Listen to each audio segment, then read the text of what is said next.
eu estava em Sumé com minha sogra, ia passar uns dias lá, quando o Matusalém ligou para mim, perguntando se eu podia falar, eu fiquei em dúvida, porque eu não tinha a data certa.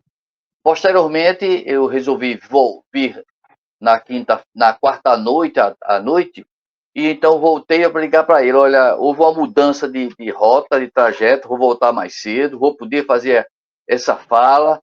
Já arranjou alguém? Disse, não, não arranjei não. Então, ótimo. Aí, pronto, eu estou aqui para nós trocarmos ideias, para nós trocarmos experiência, para que isso sirva para todas as pessoas que nos escutem e que nos assistem. Mas olha, Isanelli, você foi avisado que ele não deixaria você mais em paz. Você aceitou a primeira vez, olha aí, tá vendo? Tá E bom? agora não vai sair do seu pé. Ô, Zanelis, e o dilema meu maior dilema, sabe o que foi? É que nosso companheiro de Djalma é quem ia fazer o bloco, sabe? Aí eu liguei para ele, todo submisso, me desculpe, meu amiguinho e tal. Aí o que é que tu respondeu para mim, Djalma? O Fernandes é uma maravilha, né? Que nem sempre está disponível, né? Estava viajando e voltou e, graças a Deus, está aqui. Beleza. Pois é, Zanelli, mas é como me está dizendo mesmo, mas aperrear no bom sentido, é para o bem comum. Esse tipo de aperreio, todo espírito deve querer, porque é o aperreio do trabalho, do esforço, e isso que engrandece. Não é não, Algemir? É isso. Então fica à vontade, pode ficar à vontade aí, Zanelis. Primeiro você se apresentar, né? Muita gente. Ninguém conhece você em Campina, né, Zanelis? Eu estou aqui em Campina Grande há algum tempo. Eu nasci em João Pessoa, fui aprovado do Banco do Brasil, fui trabalhar em Cajazeiras, passei uns anos lá, depois passei uns anos também em Patos, e vim ficar e fixar aqui em Campina Grande, que eu considero minha segunda terra, Campina Grande. E isso me traz muito prazer, porque eu pensei, se eu for para João Pessoa, é tanto orador, tanta gente famosa, que a gente fica assim como que esquisito, abandonado, não é nem lembrado. Como aqui a cidade é um pouco menor, fica mais fácil de ter um relacionamento mais profundo, mais intenso, né? Então, nós, recentemente, nós lançamos o segundo livro mediúnico, que é Arrebol. Esse livro mediúnico é do nosso mentor espiritual, Lindenberg. E o que será que se chama mentor espiritual? Anjo da guarda. Todos nós temos um anjo da guarda. E o anjo da guarda nos manda conselhos, nos dá instruções. Se nós tivéssemos sensibilidade e colocássemos sempre na mesa de cabeceira uma caneta e um lápis, e sempre que viesse um pensamento assim, inesperado, bonito, bom, a gente anotasse, estaria fazendo uma psicografia intuitiva. E nada mais é o livro Arrebol do que a reunião de várias mensagens intuitivas que eu recebi do meu anjo da guarda, Lindenberg. Então, em síntese, é isso aí. Mas o que nós queremos tratar hoje é da atividade anjo da guarda. Não é uma atividade fácil, porque quando o Matusalém fala do trabalho, dá trabalho, isso, aquilo, eu acredito que se eu estiver no mundo espiritual e for convocado para ser anjo da guarda, eu vou relutar, vou encontrar dificuldade, porque é um trabalho difícil. Porque já imaginaram o espírito ficar desde o nascimento até a morte, acompanhando alguém que não lhe dá a mínima? Porque se a gente for perguntar às pessoas, você conversa com o seu anjo da guarda? Quem? Eu nunca ouvi falar dele. Ninguém nem conversa com o anjo da guarda, não. Quer dizer, ninguém conversa, vírgula. Pensa-se que não se conversa. Porque o anjo da guarda atua nas intuições. A gente está aperreado, tem um problema para resolver, um quesito, o que é que eu faço, meu Deus, aquela angústia, e de repente chega aquela explicação assim, faça assim, assim, assim. Mas, rapaz, eu tive uma ideia boa. O cara nunca diz, nunca se lembra de dizer assim, meu anjo da guarda está me ajudando. Me deu uma ideia boa. Maravilhoso. Não. É eu que tive uma ideia boa. Então, nós precisamos colocar os pontos nos is. Vamos deixar claros. Toda criatura humana tem um anjo da guarda. Para que o anjo da guarda? Vocês já pararam para pensar e para se perguntar qual é a finalidade do anjo da guarda? Por que foi que Deus idealizou essa função de anjo da guarda? É uma pergunta que poucas pessoas vão ter uma resposta convincente. Na verdade, é o seguinte: nós, humanos, temos uma tendência maior de cair do que se erguer e do que se elevar. Mas cair é mais fácil. Então, essa tendência de cair é uma constante no ser humano. Porque tem até o ditado que diz assim, o semelhante atrai o semelhante. Então, eu, espírito inferior, a quem é que eu atraio para perto de mim? Espíritos inferiores iguais a mim. Então, como é que eu vou evoluir se eu atraio para mim as pessoas semelhantes a mim? O que foi que Deus fez? Deus, então, estabeleceu uma balança. Colocou anjos da guarda para fazer contrabalançar. Ou seja, eu tenho uma tendência para atrair espíritos inferiores semelhantes a mim, mas, ao mesmo tempo, ele colocou a meu lado um benfeitor que me possibilita me erguer, ter ideias, fazer o bem, me arrepender, orar. E isso tudo começou, nós podemos até dizer assim, com o Éden, o Jardim do Éden, descrito na Bíblia Sagrada, no livro de Gênesis, capítulo 2, versículos 16 e 17, que Deus diz o seguinte, para os seres que habitavam aquele jardim. Ele diz, comerás de todos os frutos, de todas as árvores do jardim. Ou seja, estava liberado. Podia se comer, fazer o que quis, pintar e bordar. Mas, da árvore da ciência do bem e do mal, não comerás. Por que da árvore da ciência do bem e do mal não se deve comer? O que é comer da árvore da ciência do bem e do mal? Comer da árvore da ciência do bem e do mal é despertar a razão para o que é bem, para o que é mal. Para o que é certo, para o que é errado. Então, esse despertar da responsabilidade de você saber o que é o bem e saber o que é o mal, é o grande livre-arbítrio, o despertar do livre-arbítrio, da liberdade do espírito. Foi nesse instante que Deus colocou anjos da guarda. Você desperta. Como é que você pode escolher o bem e o mal se você só conhece o mal? Então, Deus coloca o bem do lado. Então, Deus concebeu o anjo da guarda para fazer esse aspecto de livre-arbítrio. Os seus filhos, nós todos, temos a liberdade de seguir as intuições dos nossos obsessores ou as intuições dos nossos benfeitores, do nosso anjo da guarda. Então, o livre-arbítrio é uma lei universal. Todo ser humano é livre para agir.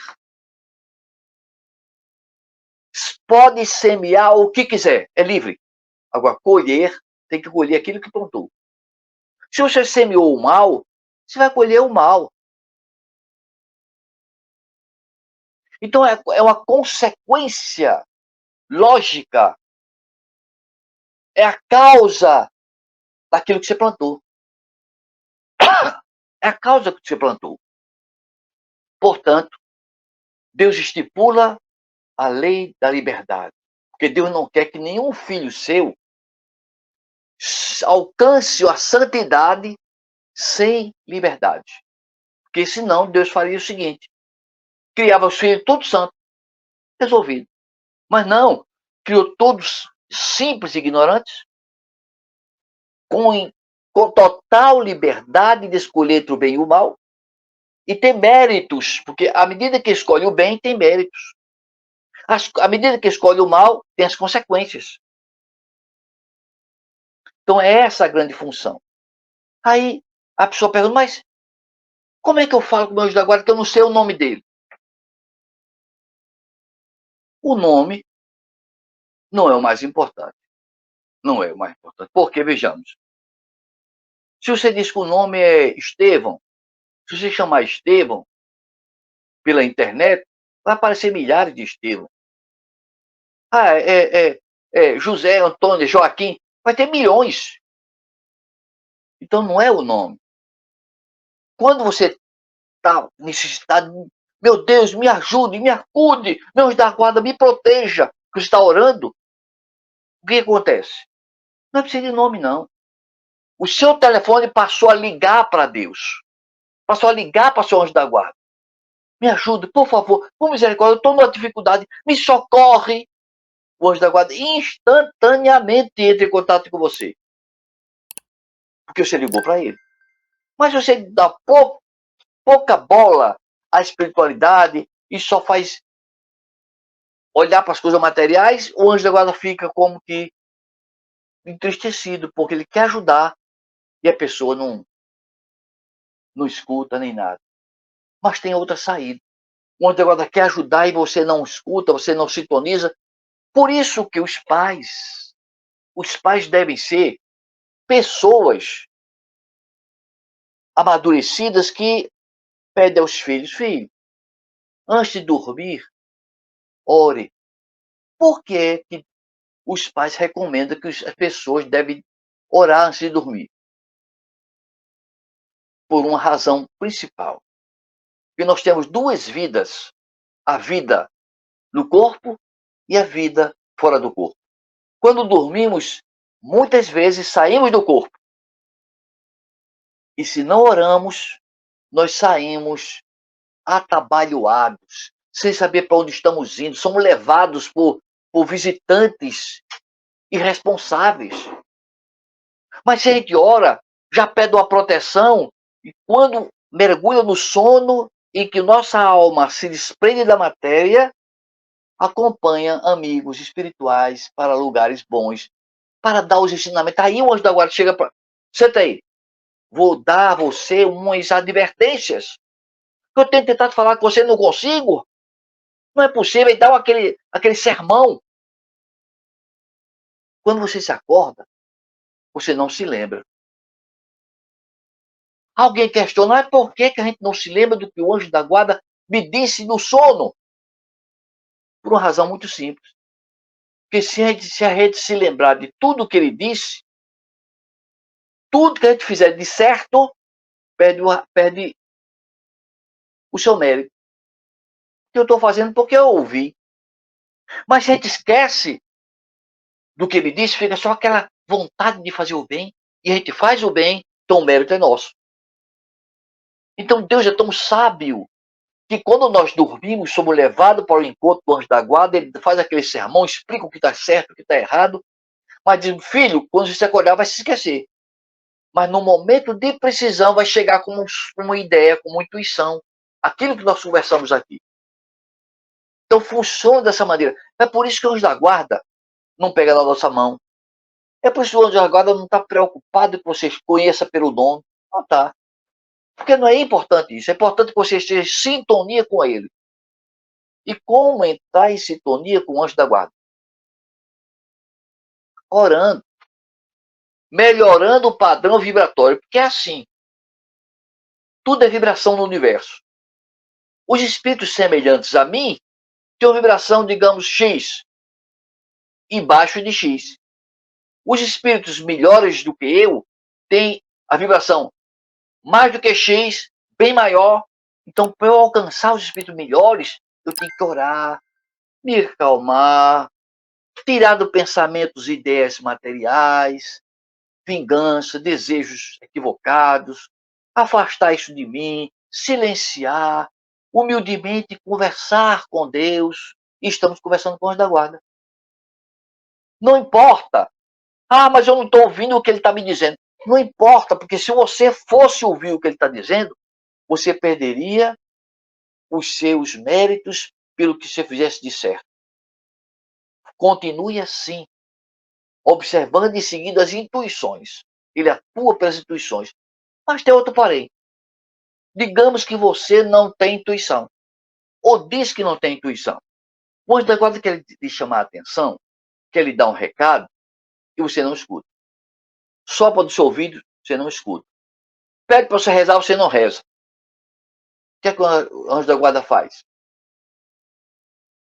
Ele procura uma pessoa perto de você para transmitir o recado para aquela pessoa que está perto de você, dizer para você. Então veja bem, a função de anjo da guarda é uma função difícil. Por quê? Porque ele está lutando com pessoas que normalmente não querem contato com eles. Então ele transmite a gente diariamente vibrações, ideias, pensamentos, intuições e inspirações, sempre. Não precisamos orar e melhorar nosso padrão vibratório. Se nós não escutamos o que ele está dizendo, ele dá o recado através de uma pessoa, de um parente, do vizinho, de alguém. Se a gente não escuta nem alguém, nem ele próprio, ele convoca-nos no desdobramento da noite, quando dormimos, se retira-nos do corpo e conversa pessoalmente conosco, olho no olho. Então funciona dessa maneira maravilhosa. Acontece que é o que hoje nós vamos contar, né? É o que hoje nós vamos relatar. É o que hoje nós vamos relatar. É a questão do anjo da guarda querendo dar o recado a mim. Vejam bem, senhores, eu, orador espírita, ou conversador espírita, como queiram, queira para ser o primeiro a entender, captar o pensamento dele, mas não é assim não, não é tão fácil assim não. Ele quis me dar um recado, quis, eu não ouvi. Insistiu no recado, soprou no meu ouvido, eu não ouvi. Então ele pegou esse recado, procurou uma pessoa perto, e eu estava perto da minha mãe. Então ele deu o recado para minha mãe. Minha mãe ficou sabendo, não entendeu direito o que era, mas deu o recado para mim, me chamando a atenção. Eu mesmo assim não entendi. Veja como é difícil. Vamos então ao fato. Nós estávamos aqui em Campina Grande por volta do ano de 1994. Eu e minha esposa Sônia, aqui em Campina, recebi uma visita de minha mãe, que mora em João Pessoa, que morava em João Pessoa. Chega na minha casa, foi uma alegria. A minha mãe, que alegria. E abraça e beija, que negócio todo, maravilha, coisa boa. Mas a gente, quando recebe uma pessoa em nossa casa, a gente quer passear, distrair, mostrar as coisas interessantes da redondeza. E surgiu a ideia. Vamos mostrar à mamãe a Pedra de Ingá. Aquela pedra histórica que tem inscrições até hoje não traduzidas, até hoje não interpretadas, verdadeira incógnita, símbolos, desenhos, espetacular, a Pedra de Ingá. Então pronto, vamos. A ideia foi, bolamos a ideia para irmos à Pedra de Ingá. Tudo certo. Nisso, o meu mentor espiritual, sabendo que eu sou uma pessoa muito distraída.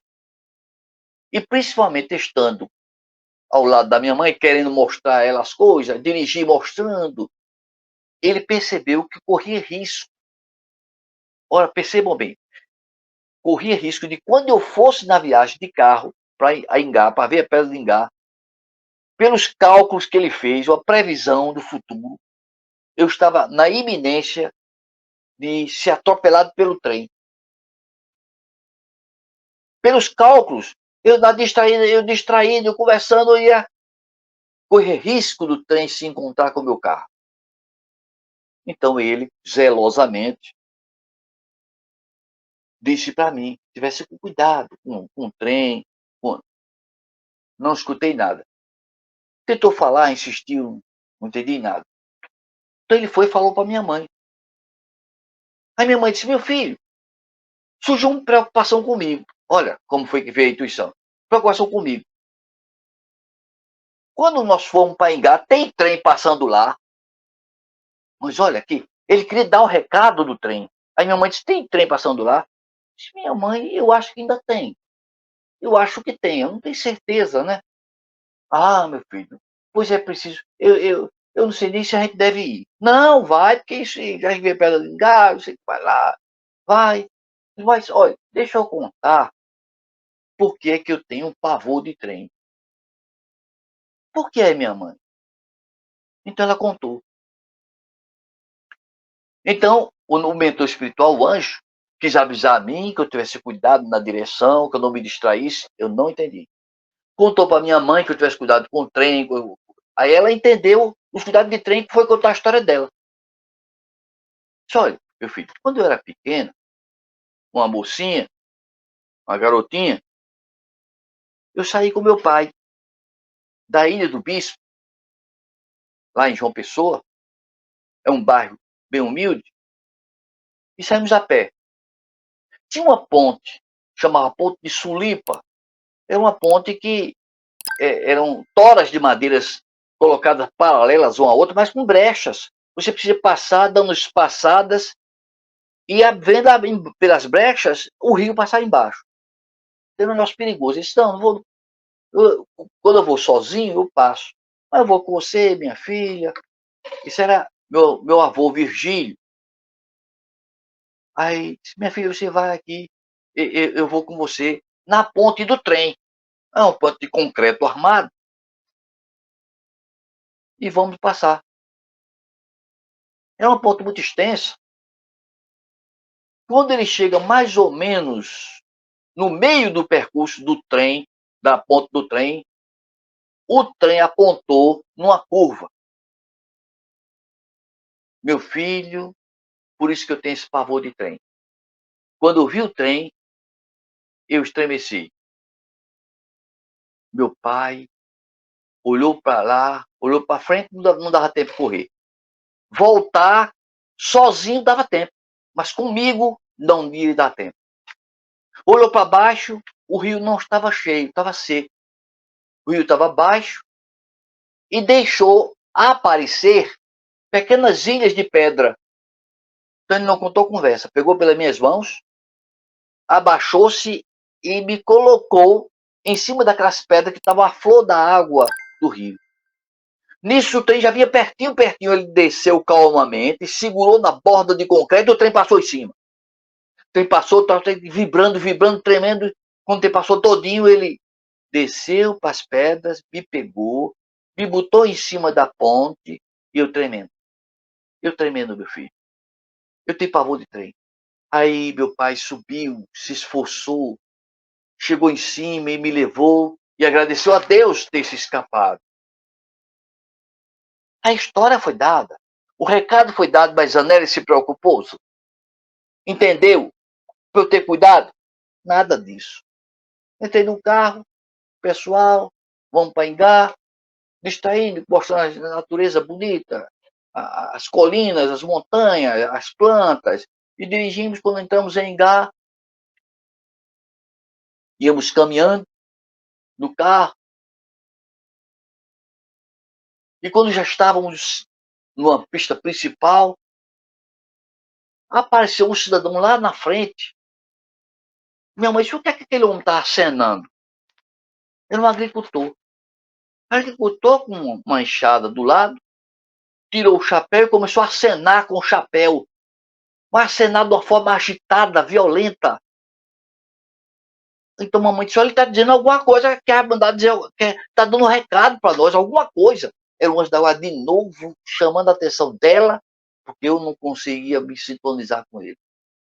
Minha mãe que estava sempre na sintonia. Tá vendo? Olha, aquele homem quer dizer alguma coisa, veja o que é. Eu resolvi parar o carro.